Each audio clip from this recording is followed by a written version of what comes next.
Okay, so let's do some checks on this starter solenoid removed. The previous owner said that that's why it was clicking and not starting. So let's check from positive to negative. Nothing from positive to negative, which is good. Okay, so this is negative here. Let's go negative ground to the body. That's good.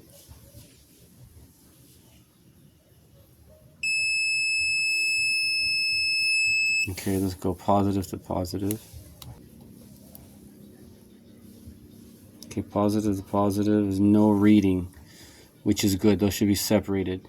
Now let's look at positive trigger to negative. There is 10 millionth ohm resistance.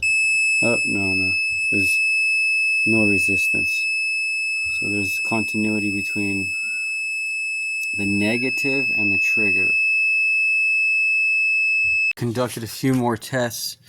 I connected the negative to the negative here to the negative, and the positive to here. So the plunger's working here, but we're having trouble with connecting the two poles together. It's also getting super duper hot even after I've taken it off. That's strange. It seems like it's acting like a heater coil.